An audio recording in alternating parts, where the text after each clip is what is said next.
Bismillahirrahmanirrahim. Assalamualaikum warahmatullahi wabarakatuh. Al-Fatihah.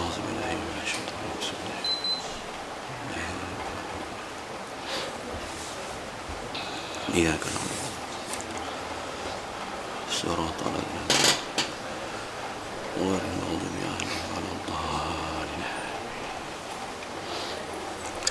Alhamdulillahilladzi arsala rasulahu bil huda wa dinil haqq liyuzhirahu 'alad din kullihi walau karihal musyrikun. Ashhadu an la ilaha illallah wahdahu la syarika lah wa ashhadu anna Muhammadan 'abduhu wa rasuluh. Allahumma salli wa sallim wa barik ala sayyidina Muhammad wa ala alihi wa sahbihi ajma'in, amma ba'du. Qala Allah ta'ala fil kitabil aziz, a'udzu billahi minasy syaithanir rajim.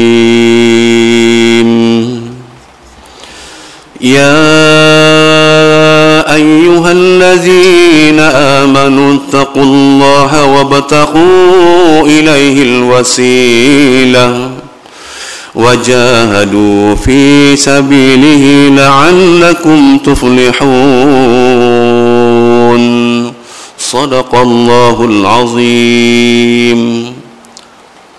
Surah Al-Maidah ayat 35 yang bermaksud, wahai orang-orang yang beriman, bertakwalah kepada Allah Subhanahu wa ta'ala, wabtaghu ilaihil wasilah, dan carilah jalan untuk mendekatkan diri kepadanya, wajahadu fi sabilihi, dan berjihadlah pada jalannya, la'allakum tuflihun, semoga kamu beroleh keuntungan, kejayaan.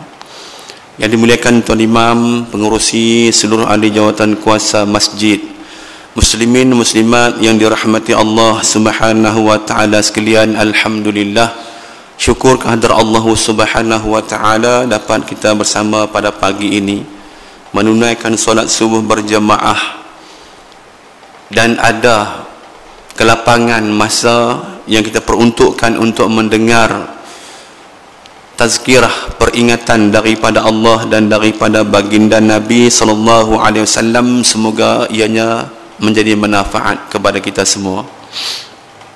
Sahabat sekalian, dalam usaha untuk menuntut ilmu agama, dia ada berbagai-bagai cara. Antaranya melalui kuliah-kuliah yang diadakan di masjid. Dan ustaz-ustaz yang datang mengajak kita ni, ada yang kita panggil ustaz tu dia mahir bahagian tauhid, usuluddin. Kita mengaji bab akidah, bab tauhid. Kita panggil ustaz untuk mengajar ilmu fiqh yang berhubung dengan masalah ibadah kita dengan Allah, hubungan kita dengan Allah, hablum minallah dan hablum minan nas. Kita belajar ilmu tasawuf yang menuntut soal-soal akhlak, perangai, tabiat, kepada perkara yang tidak baik kepada perkara yang baik. Kita belajar lagi lepas tu ilmu apa? Aqidah, ilmu tauhid, ilmu fiqh, ilmu tasawuf. Dia fiqh ni yang berhubung dengan masalah antara kita dengan Allah itu ialah sama ada di segi sembahyang, puasa, zakat, haji, membaca Al-Quran, berzikrullah. Itu hubungan kita dengan Allah. Kita belajar daripada ustaz-ustaz yang mengajak fiqh, belajar bab taharah, sampai ambil ayat sembahyang pun kita tak ambil ikut dan, kita belajar dulu, kemudian buat praktikal. Fiqh ni tuan-tuan patutnya kita belajar, lepas tu kita kena buat praktikal. Ambil wuduk tu, bila ustaz tu dia mengajak cara ambil wuduk, dia kena tengok anak murid dia ambil wuduk betul tak betul, praktikal. Bab sembahyang tu, lepas dia ajak tentang rukun, 13 rukun sembahyang, rukun sah sembahyang tadi, dia kena buat praktikal, suruh baca, murid-murid suruh baca surah-surah Fatihah ni betul tak betul. Hari ini tuan-tuan di Masjid Taman Intan pukul 4.30 saat lagi Syekh Qurayyum Rajih daripada ulama Syria ni, dia pakar ilmu Qura', pakar tentang ilmu Al-Quran. Bacaan Fatihah dia tu sebiji macam mana bacaan baginda Nabi SAW. Antara ulama-ulama yang masih ada yang bacaan dia tepat. Jadi hari ini dia akan datang ke Masjid Taman Intan. Lepas asar dia akan bagi pengijazahan sanad surah Fatihah ni. Mana dia ramai yang akan datang tu, dijangka 1,000 orang. Tuan-tuan boleh hadir lah. Dia baca Fatihah, dia suruh kita ikut, lepas tu dia ijazahkan Fatihah. Patutnya seorang-seorang baca kat dia. Betul tak boleh. Kalau tak betul dia tegur, kemudian ustaz ni ulama dia tegur, kemudian kita baca sekali lagi betul baru dia ijazah. Tapi oleh kerana ramai sangat yang hadir tu, maka dia baca, kita pakai ikut, lepas tu dia ijazah. Tapi bila dia ijazah, kita kena baca macam dia baca. Tak boleh baca macam kita baca. Walaupun dia tak ada taranum bacaan dia biasa je, tapi tepat seperti mana Nabi SAW. Tentu boleh pergi dapatkan lagi ijazah. Ini sahabat sekalian, itu belajar ilmu fiqh yang berhubung antara hablum minallah, kita dengan Allah Ta'ala. Kita mengaji ilmu fiqh, bab semayang, bab puasa, bab zakat, bab haji. Kemudian yang berhubung dengan hablum minan nas, apa dia? Munakahat. Ini kena belajar, wajib belajar. Anak kita yang nak kahwin, dia kena belajar, bukan pergi ambil kursus. Kursus tu syarat. Ada tak sijil kursus perkahwinan? Ada.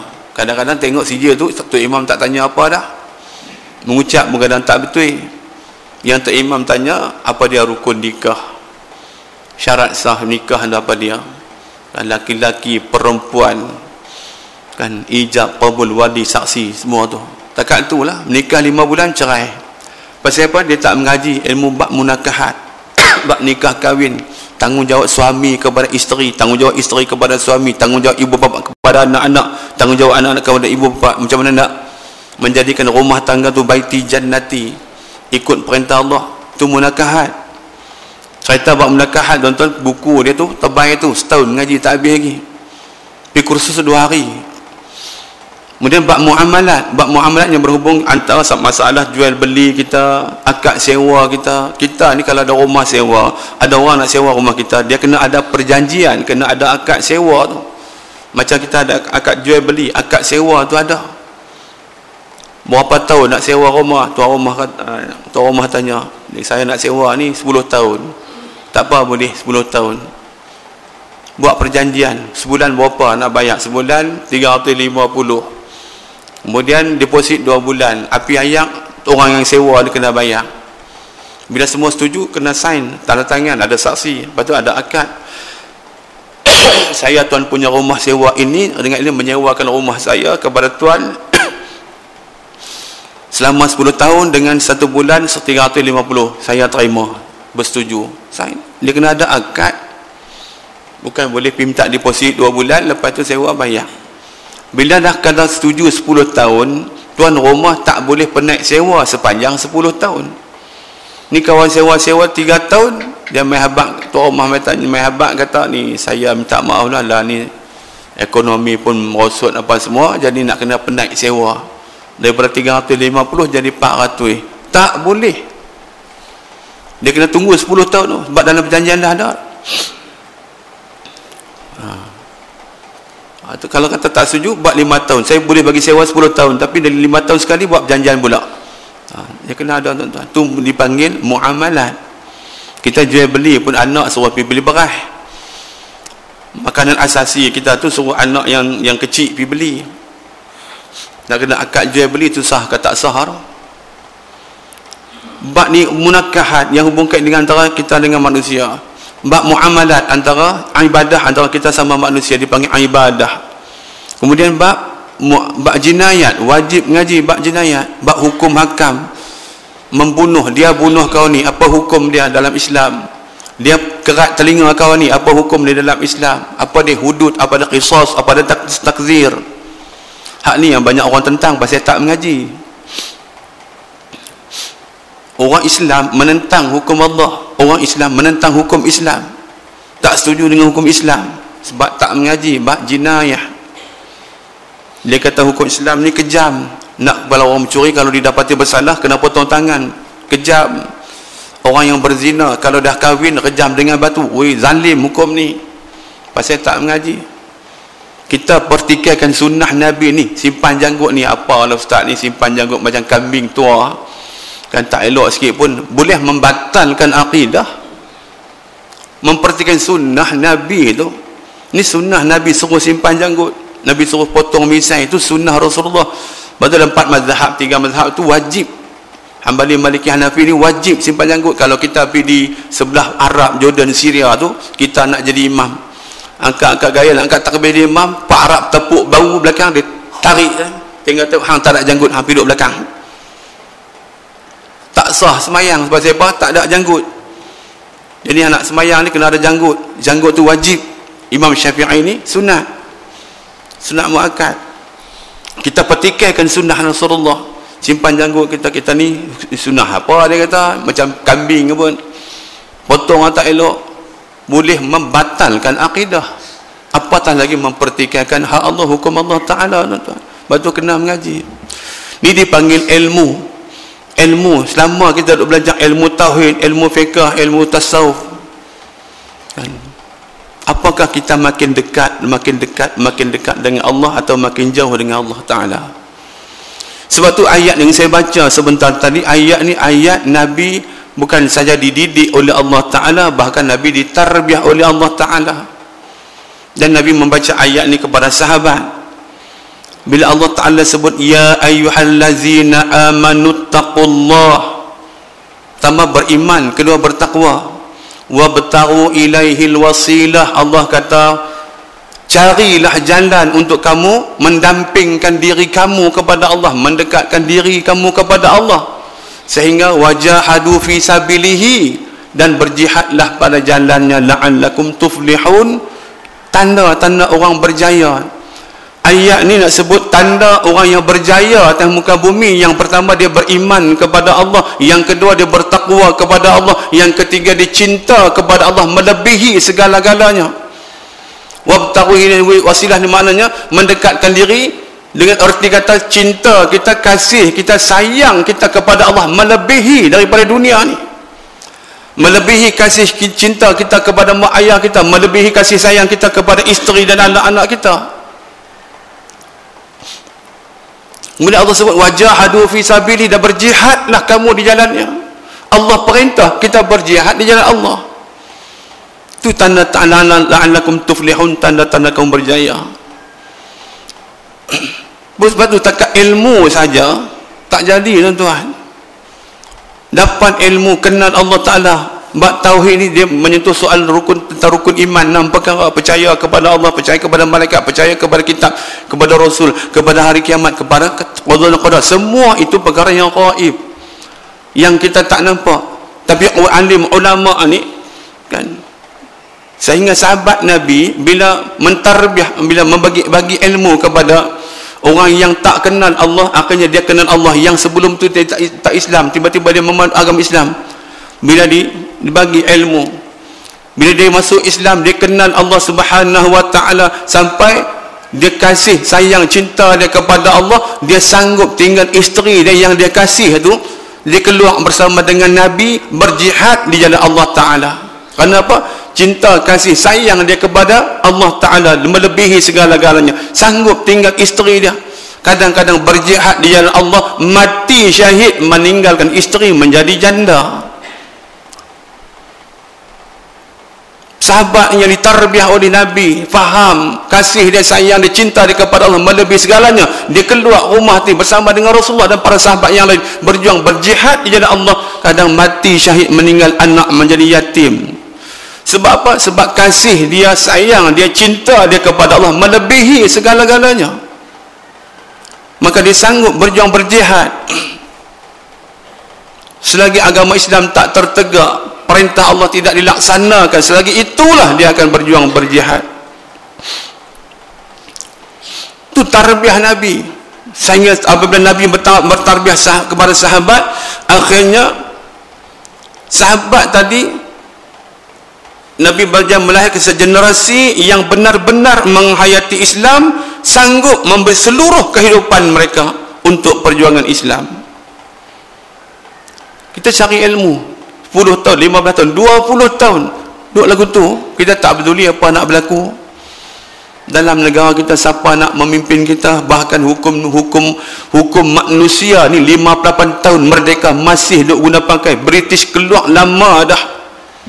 Mana dia hak-hak Allah Ta'ala? Sahkah semayang kita, tuan-tuan? Tuan-tuan ada pengumuman Tok Imam buat pengumuman, tuan-tuan di kampung kita ni, di karya kita ada jenazah yang akan disemayangkan pukul 11 saat lagi. Ada orang mati. Bila sebut ada orang mati, kita semua tak boleh keluar pergi kerja. Tak, bukan boleh pergi kerja, tak apa dah, orang mati lah, aku nak pergi kerja, tak boleh. Bukan boleh keluar gitu je. Dia tiba-tiba bila dengar atas ada orang meninggal dunia, jadi fardu kifayah. Satu kampung tadi bertanggungjawab nak menguruskan mayat. Selagi mayat tu tak dimandikan, selagi tidak dikapankan, selagi tidak disemayangkan, selagi tidak dikebumikan, semua berdosa. Tu tak boleh keluar. Dia telefon bos, minta maaf bos, saya pergi lewat sikit sebab ada mayat, ada jenazah. Bukan kita nak urus pun, tapi selagi tak ada orang urus, kita semua berdosa. Bila ada seorang je tukang mandi mayat, dia mandi seorang, dia mandi mayat seorang, kita semua terlepas dah dosa tu. Terlepas dah dosa tu. Walaupun kita tak mandi, seorang je mandi, lepas. Tapi belum dikapan lagi, maka tanggungjawab kita masih lagi ada, sebab tak dikapan lagi mayat. Kalau seorang ya ada yang tukang kapan mayat tadi, maka kita semua terlepas daripada dosa. Tapi tak disemayangkan lagi, dibawa mereka ke masjid lalu semayang. Kita tak semayang pun, orang lain tolong semayang mayat, kita terlepas dosa, tak ada masalah. Tapi sebelum mayat tadi disemayangkan, kita semua berdosa. Lepas semayang tak dikebumikan lagi, masih lagi tanggungjawab kita tak lepas. Bila hantar pergi tanah perkuburan, ada dah orang yang gali, ada dah orang yang kebumi, dah sah habis semua, baru terlepas. Baru kita boleh keluar nak pergi kerja ke, nak pergi mana ke, boleh. Sebab apa? Dah selesai dah. Selagi tak urus mayat tadi, tak selesai, selagi itu kita berdosa. Tak apalah, Tok Imam, Tok Bilal ada, Tok Imam ada, JK masih ada, kita pung keluar. Tok Imam berkata aku pun nak balik kampung, Tok Bilal berkata aku pun nak kerja. Mayat duduk kat situ, tak ada siapa urus. Satu karya ni berdosa. Sama dengan syariat Allah Subhanahu wa ta'ala, hukum Allah selagi tak tertegak atas muka bumi Malaysia ni, kat dunia ni, Malaysia ni tak berjalan, hang semayang tunggu terbalik, tak ada apa, kosong. Sebab kita semua bertanggungjawab, kita semua berdosa, tuan-tuan. Kalau syariat Allah tidak dilaksanakan atas muka bumi kita ni, selama itulah kita bertanggungjawab, selama itulah kita berdosa. Bila ada sebahagian, semua kita bekerjasama untuk memastikan hukum Allah berjalan atas muka bumi ni, lepas tu nak semayang, nak buat apa, nak zikir, tunggu terbalik pun tak apa dah, terlepas dosa dah. Jadi masalah hari ini bukan semua nak berjuang untuk tegak hukum Allah. Ada yang mencabar, ada yang menentang. Tu nak buat macam mana tu? Mengaji, faham, sembahyang tak tinggal, menentang hukum Allah. Sia-sia sembahyang dia, sia-sia mengaji dia.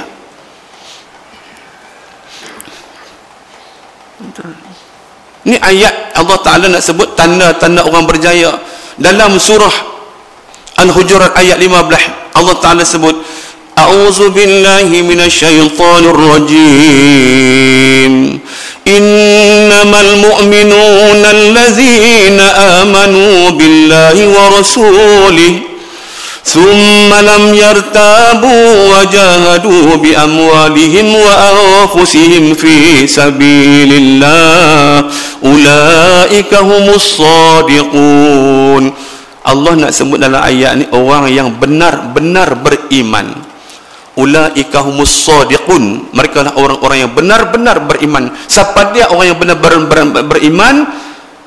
Innamal mu'minuna allazina amanu billah, sesungguhnya orang-orang yang beriman dengan Allah, beriman dengan wa rasulihi, beriman dengan rasulnya, summa lam yartabu, kemudian dia tidak ragu-ragu dalam diri, dalam hati dia, wajahadu bi amwalihim wa anfusihim fi sabilillah, untuk berjuang, berjihad dengan harta dan diri dia pada jalan Allah Ta'ala, ulaika humus sadiqun, mereka itulah orang yang benar-benar beriman. Yang tadi kita sebut orang yang berjaya, orang-orang yang beruntung, yang berjaya ni ialah orang-orang yang beriman kepada Allah, bertakwa kepada Allah, mendekatkan diri dia kepada Allah, berjihad pada jalan Allah. Dalam surah Al-Hujurat ayat 15 Allah sebut orang yang benar-benar beriman itu ialah orang yang beriman kepada Allah, beriman kepada Rasul, kemudian mereka tidak ragu-ragu untuk berjihad dengan harta dan jiwa mereka di jalan Allah Subhanahu wa Ta'ala. Ini orang yang benar-benar beriman. Tanggungjawab siapa tuan-tuan? Sebab tu Allah Ta'ala sebut dalam Al-Quran, wa iz qala rabbuka lil malaikati inni ja'ilun fil ardi khalifah. Kita semua ni khalifah. Allah tak akan ciptakan bumi ni, Allah tak akan cipta langit, tak akan cipta bumi, melainkan Allah cipta langit dan bumi, dan Allah jadikan manusia sebagai khalifah, khalifatul ard, khalifatul fil ard, khalifah Allah atas muka bumi. Apa tugas khalifah? Pengganti Allah. Kita manusia, kita mengganti Allah untuk memakmurkan bumi Allah dengan perintah-perintah daripada Allah Subhanahu wa Ta'ala. Ni kena faham. Kita aman dah, kita duduk tenang dah, ada berapa kalut-kalut lagi. Aman apa? Mari jumpa mayat bubuh dalam konkrit, di simen, bubuh dalam tong, lempak dalam sungai. Kevin Morris, siapa dia ni? Orang kuat dalam pendakwa raya kerajaan tu yang menggunakan kereta tu, kereta kerajaan. Dia pun ditangkap, dibunuh dengan begitu kejam. Siapa punya kerja ni? Dan kenapa jadi begini? Sebab tu kita ni, kalau orang nak tangkap kita, nak menyalahkan kita, senang, mudah dia buat kerja. Undang-undang duduk di kepala mereka, tak ambil langsung, tak takut langsung kepada Allah Ta'ala. Seorang perempuan yang pergi dalam pergi nak buah minyak di petrol station, dia berhenti kedai minyak, dia pergi bayar duit dekat kaunter. Nombor berapa cik? Nombor 8. Perempuan hak duduk di kaunter tu tengok-tengok nombor 8, tengok-tengok, ada orang buka pintu kereta dia. Kemudian ada orang menyusup masuk di pintu belakang, tutup, duduk sembunyi. Yang kau ni nyong main nak buah minyak. Dia tak sedar ada orang dah masuk dalam kereta dia. Kawan hak dalam tu nampak. Ni kakak maisak kakak tak bayar duit lagi. Tak bayar, apa aku bayar dah ni, aku duduk tengah buah minyak. Dia kata, dah kakak tak bayar duit lagi, maisak. Kakak tak bayar ni, duduk tengah buah minyak ni, bayar dah, tak sat ni bayar apa dia. Dia tak mau abang lah, tapi dia nak suruh pi, dia nak abang, ada orang duduk dalam kereta, ada orang masuk. Pi bertengkar, bukan nak abang tu kakak ni. Dalam kereta kakak, saat saya nampak ada seorang laki-laki masuk, duduk di dalam pintu belakang. Pi tengok ada, siapa dia, adik-beradik yang ada, saya memang seorang aja. Pi tengok, memang ada sungguh. Bila ada tu, dia lari keluar. Orang kepung nak tangkap, dia lari keluar, ada kereta lain duduk tunggu dah. Kalau dah dia tak sedar, dia masuk dalam kereta, lepas buah minyak, bawa tengah jalan, dia pegang leher, letak pisau, ikut kami. Tak balik dah. Dulu tuan-tuan, orang tangkap orang ni, tangkap anak siapa orang kaya ke, dia telefon mepak dia, anak tuan duduk kat saya, kalau nak bagi tebusan 50,000, 100,000. Lah tak ada, dia tangkap tak balik dah budak ni. Dia tangkap budak sekolah, tangkap. Pasal apa? Lah ni jual manusia ni untung.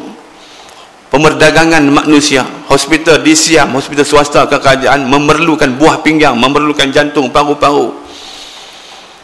Ni. Sebab tu ditangkap, dia sembelih, dia potong kaki, potong kat tangan, habis dia korek, ambil jantung, ambil buah pinggang, pergi jual. Sebelah buah pinggang 50,000. Siapa tak mau free? Han tangkap orang tu. Masalah sosial yang berlaku hari ni, kita duk semayang tunggu terbalik, kita tak peduli pun.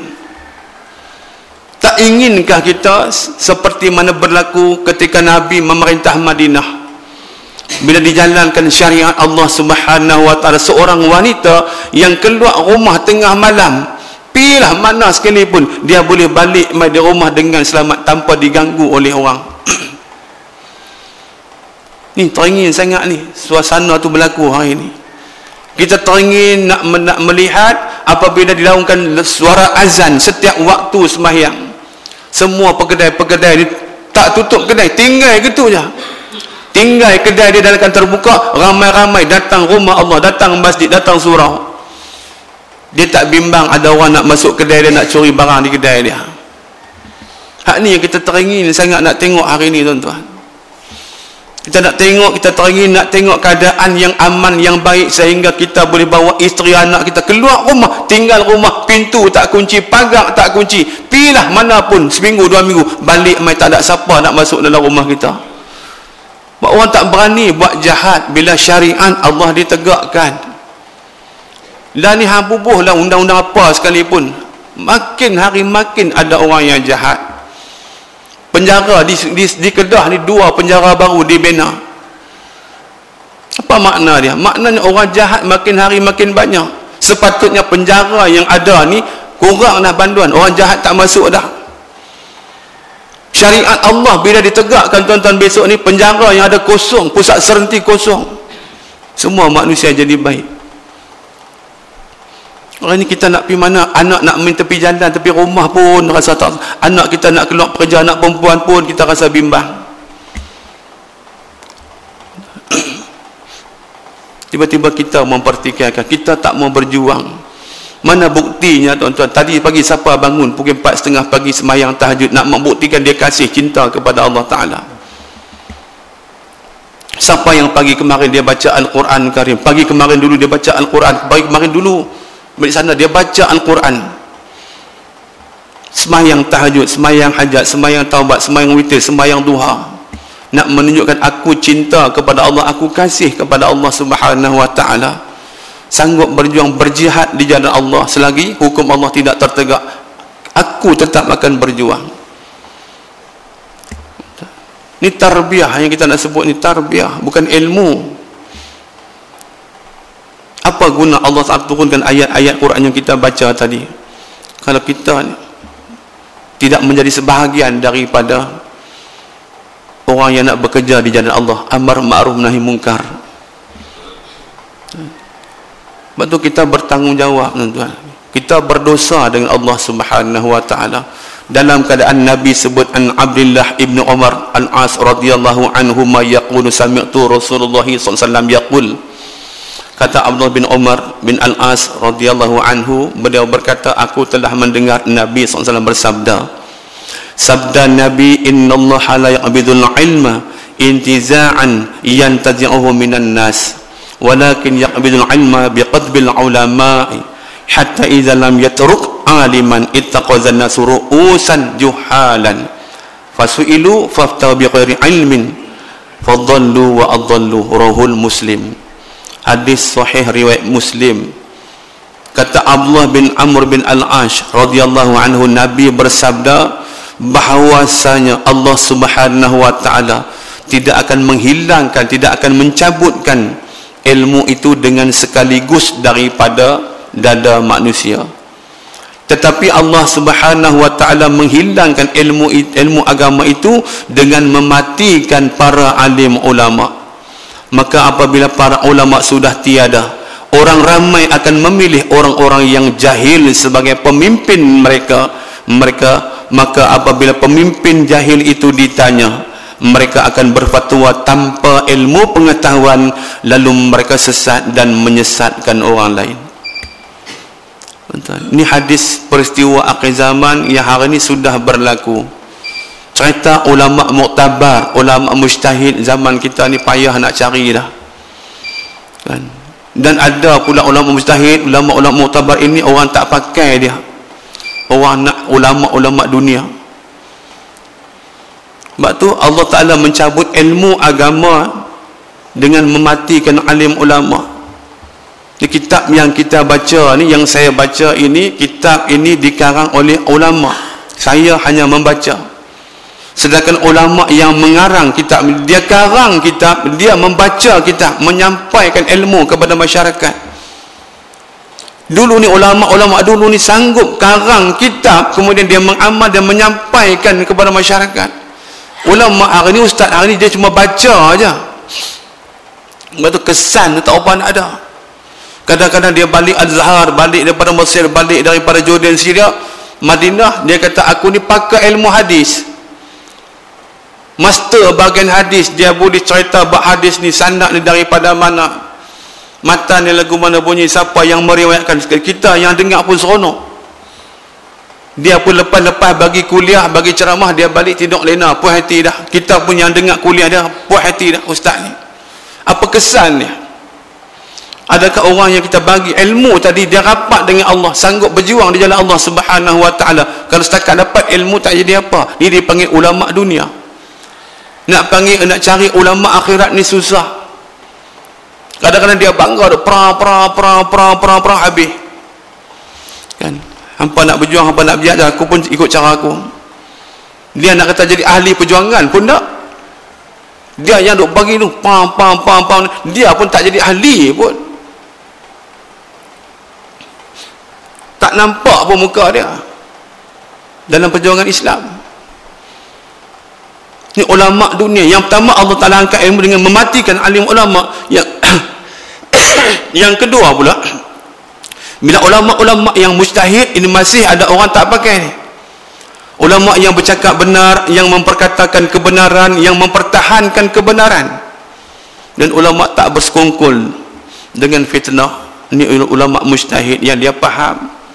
Nak suruh sekongkol dengan fitnah, nak fitnah kawan tu, tak boleh. Tak boleh berpakat. Nak jatuhkan dia sebagai menteri besar, kita pakat. Fitnah dia buat lagu ni, dia buat lagu ni, buat. Padahal kawan tak buat pun, tiba-tiba suruh ulama ni bersekongkol. Tak boleh. Ulama dia ada stand dia sendiri. Ni ulama akhirat, tuan-tuan. Tiba-tiba ulama akhirat inilah yang kita benci, yang kita tak mau. Kita nak ulama yang nak ke dunia. Sanggup menggandaikan dasar perjuangan, prinsip perjuangan. Tahaluf siasi itu kecil dalam Islam. Nak cerita kat tuan-tuan, tahaluf siasi itu benda yang sangat kecil dalam Islam. Tapi hak kecil ini cuba diperbesarkan oleh orang-orang yang bertahaluf siasi. Yang paling besar tu syariat Allah Subhanahu wa taala. Sebab tu tuan-tuan, dalam satu ayat yang terakhir saya nak baca pada pagi ini, Allah Ta'ala memberi jaminan. Allah Ta'ala memberi jaminan untuk memberikan kekuasaan pemerintahan, kemenangan kepada orang-orang yang disebut. Allah sebut surah An-Nur ayat 55. A'udzu billahi minasyaitonir rajim. Wa'adallahu allazina amanu minkum wa 'amilus solihat la yastakhlifannahum fil ard kama istakhlafal ladzina min qablihim wa la yumakkinanna lahum dinahum allazi tarda lahum wa liyubaddilannahum min ba'di khawfihim amna ya'budunani la yusyrikuna bi syai'a wa man kafara ba'da zalika fa ulaika humul fasiqun. Allah menjanjikan kepada orang-orang yang beriman dan beramal soleh minkum, di kalangan kamu, kata Allah. Allah menjanjikan kemenangan kepada orang-orang yang beriman dan beramal soleh di kalangan kamu, wahai umat Muhammad, bahawa ia akan menjadikan mereka khalifah-khalifah yang memegang kuasa pemerintahan di atas muka bumi, sebagaimana ia telah menjadikan orang-orang yang sebelum mereka khalifah-khalifah yang berkuasa. Dan ia, Allah Ta'ala, menguatkan dan mengembangkan agama Islam yang diredainya untuk mereka, dan ia juga menggantikan mereka keamanan setelah mereka mengalami ketakutan.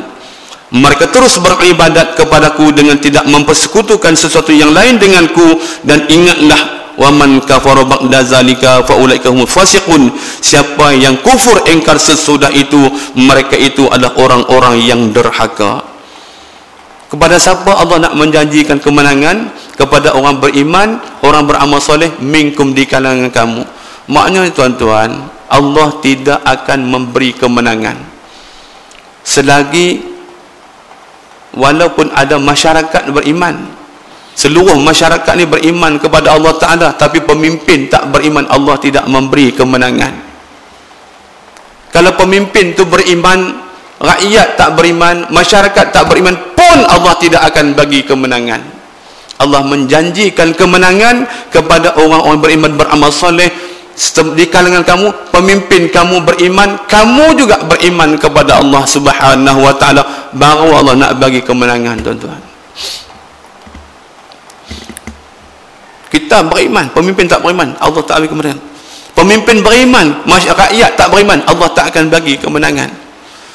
Waktu Allah menjanjikan kemenangan,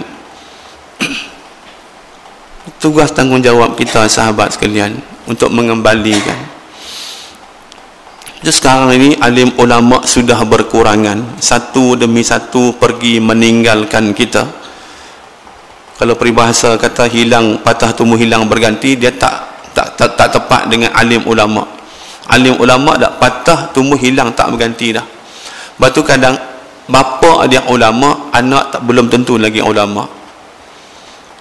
Kan? Ilmu agama ni bukan benda yang boleh diwarisi oleh anak-anak. Seorang imam di Amerika, kuat dia beriman kepada Allah. Ulama dia seorang pelacur kelas tinggi. Dia buat macam mana?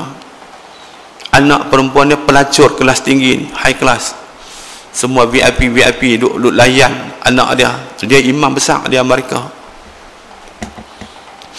Belum tentu bila seorang ustaz, anak dia ulama. Lepas tu bila hilang ni payah nak ganti dah. Kerana itu kita banyak kehilangan ulama, namun sayang, seribu kali sayang, pemergian mereka tidak dapat diganti oleh orang lain. Sekiranya ada penggantinya sekalipun, maka tidaklah sehebat mereka yang telah pergi. Mereka hilang dan tidak berganti, sehinggalah sampai nanti satu saat permukaan bumi ini akan kosong daripada ulama. Maka pada waktu itu sudah tidak bererti lagi kehidupan di atas muka bumi ini. Alam penuh dengan kesesatan, manusia kehilangan nilai dan pegangan hidup. Sebenarnya para ulama lah yang memberikan makna dan erti kehidupan manusia di atas muka bumi ini. Apabila mereka telah tiada, ulama-ulama telah tiada, hilanglah segala sesuatu yang bernilai. Lepas tu bila ulama tak ada, ilmu Allah Ta'ala angkat, semua manusia akan berada dalam kesesatan. Apa erti hidup kita tanpa ulama? Sebab tu tuan-tuan, Al-Quran itu wahyu. Yang duduk atas dalam kepala kita ni akal. Mana lebih hebat, mana lebih tinggi antara wahyu dengan akal? Antara wahyu dengan akal ini, wahyu tu lebih tinggi daripada akal. Bila wahyu ni lebih tinggi daripada akal, pasal apa kita nak ikut akal kita? Kenapa akal tidak mengikut wahyu? Allah ciptakan akal dan fikiran untuk mengikut wahyu. Wahyu ni yang benar. Man asdaq minallahi hadisa, siapa yang lebih benar perkataannya selain daripada Allah Ta'ala? Tak ada yang perkataan yang paling benar melainkan perkataan daripada Allah. Wahyu Allah ni paling benar. Tiba-tiba kita hari ni tolak wahyu, nak pakai akal kita. Mana boleh pakai akal? Nak buat Islam zaman lah ni kena tengok dulu. Kalau hukum hudud ni zaman Nabi mungkin sesuai, zaman kita ni zaman canggih, apa pula orang mencuri nak potong tangan, orang zina nak kejam dengan batu. Ni dia guna logik akal nak berhujah dengan wahyu Allah Subhanahu wa Ta'ala. Wahyu ni paling tinggi. Akal kita rendah. Akal ni kena ikut wahyu, tapi dia nak Quran ikut dia. Bukan dia nak ikut Quran, dia nak Quran ikut dia. Tak boleh tuan-tuan. Atau kata lafaz-lafaz kita, bila kita tak bersandarkan dengan wahyu Allah, dengan hadis Nabi, rosak, sesat dengan kita, dengan orang sesat. Hari ini orang terpengaruh dengan ucapan daripada pemimpin-pemimpin yang bila dia berucap boleh menarik orang, menawan hati masyarakat. Audien yang dengar ceramah dia ni berasa hebat, padahal ucapan dia satu ayat Quran pun dia tak sebut, satu hadis Nabi pun dia tak sebut. Ni yang Nabi sebut ni. Bimbang besok bila ulama-ulama tidak dipedulikan, ulama-ulama sudah tiada, orang lantik pemimpin yang jahil, lalu dia pun mengeluarkan fatwa. Bila dia keluar fatwa, dia sesat dan dia menyesatkan orang lain. Hak mana kita nak ikut ni tuan-tuan? Kalau orang Melayu hari ni dia pecah tiga dah. Siapa yang seronok? Pok-pok kapiak seronok. Pok-pok kapiak seronok ni dengan perpecahan umat Islam di negara kita, dengan UMNO dia, dengan PAH dia, dengan GHB dia hak terbaru. Masing-masing ada pengaruh. Pilah hutan kampung mana siapa tak kenal PAH. Pilah kampung mana pun siapa tak kenal UMNO. Kalau bagi orang Melayu ni, UMNO dengan PAH ni dah sinonim dah. Dalam ni pun ada PAH, dalam ni pun ada UMNO.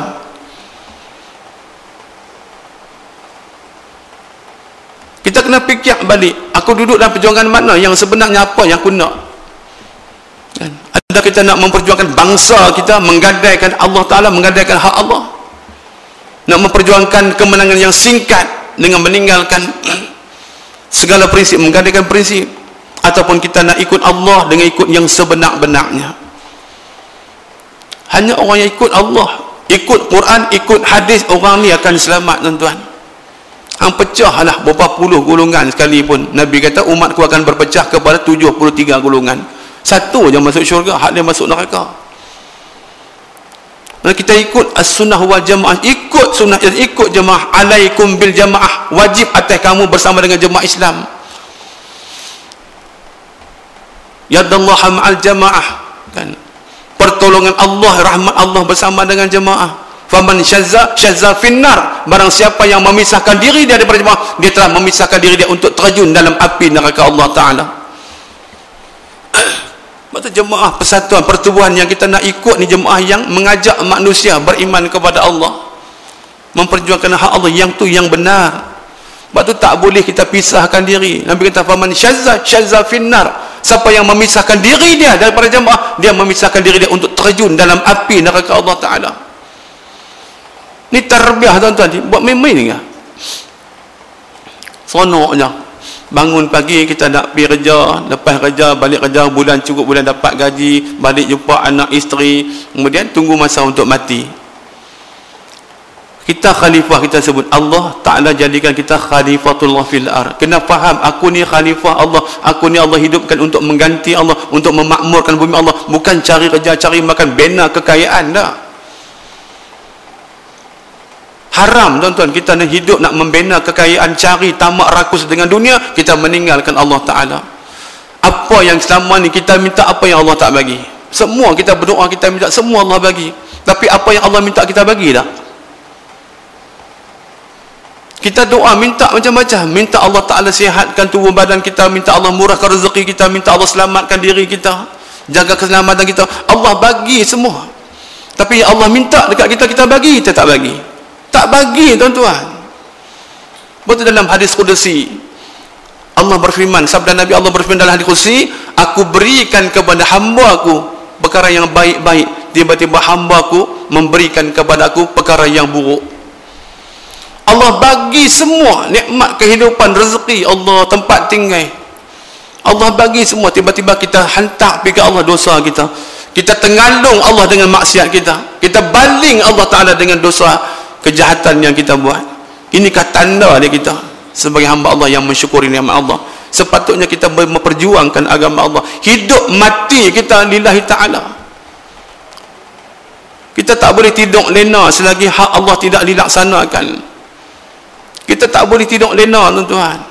Ni boleh tidur, boleh mengerah.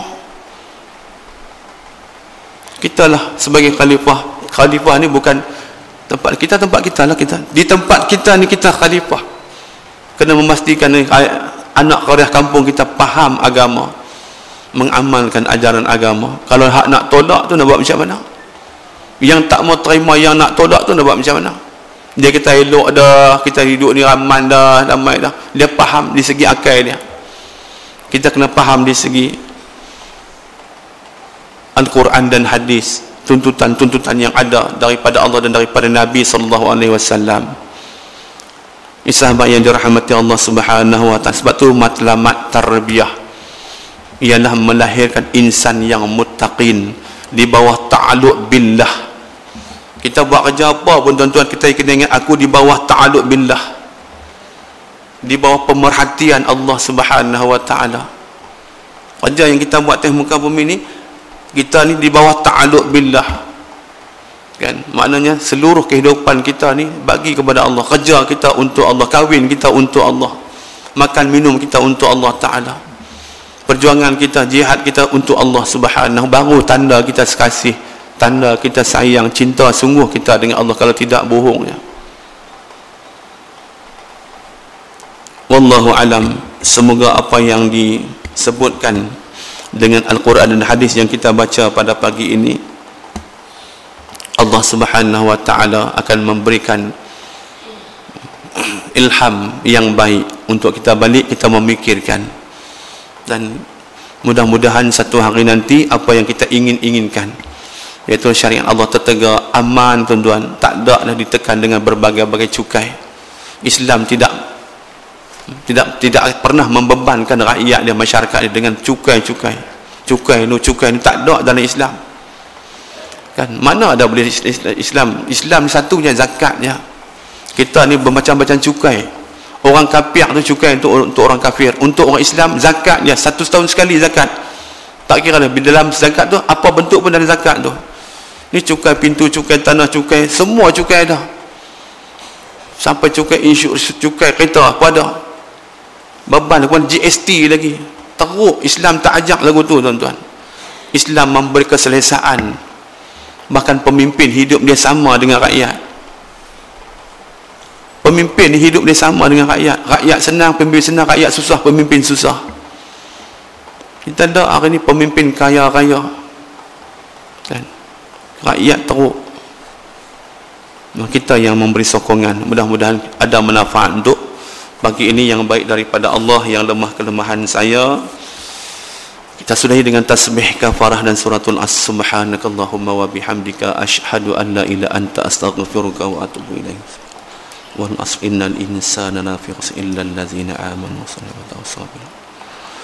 اللهم صل على سيدنا محمد في الأول والآخر وسلم ورضي الله تبارك وتعالى عن سادتنا أصحاب سيدنا رسول الله أجمعين.